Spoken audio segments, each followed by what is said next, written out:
یہ ریکارڈنگ سنو کہانی میری زبانی کے لیے کی جا رہی ہے۔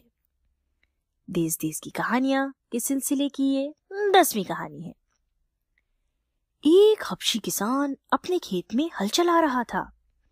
اتنے میں پرندوں کا بادشاہ اس کے پاس آیا اور کہنے لگا، میں 100 پرندے بھیج دوں گا، وہ تمہارا ہاتھ بٹائیں گے، اس طرح کام جلد ختم ہو جائے گا۔ پرندوں نے خوب کام کیا اور آن کی آن میں سارا کھیت کھود ڈالا۔ دوسرے دن کسان کھیت میں گیہوں بونے گیا۔ اب کے پرندوں کے بادشاہ نے اس کی مدد کے لیے 300 پرندے بھیج دیے۔ کسان کا کام چند گھنٹوں میں ختم ہو گیا۔ جب فصل پک کر تیار ہو گئی تو کسان اسے کاٹنے گیا۔ اب کیا کر رہے ہیں؟ پرندوں کے بادشاہ نے پوچھا۔ میں فصل کاٹ رہا ہوں، کسان نے کہا۔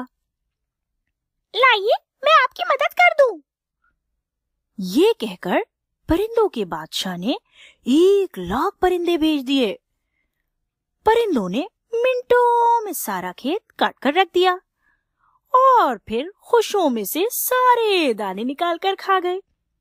کسان بیچارہ کیا کرتا، اپنا سر پیٹ کر رہ گیا۔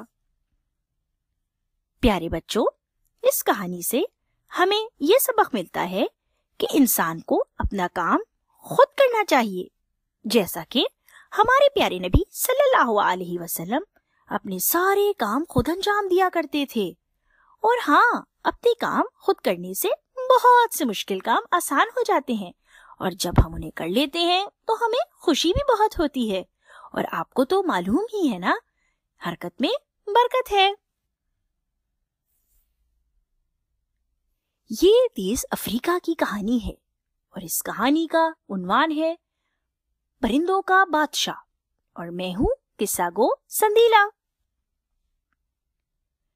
مزید کہانیاں سننے یا مفت ڈاؤن لوڈ کرنے کے لیے ہمارا فیس بک پیج اور یوٹیوب چینل کا لنک سنو کہانی میری زبانی لائک، سبسکرائب اور شیئر کرنا نہ بھولیے گا۔ شکریہ۔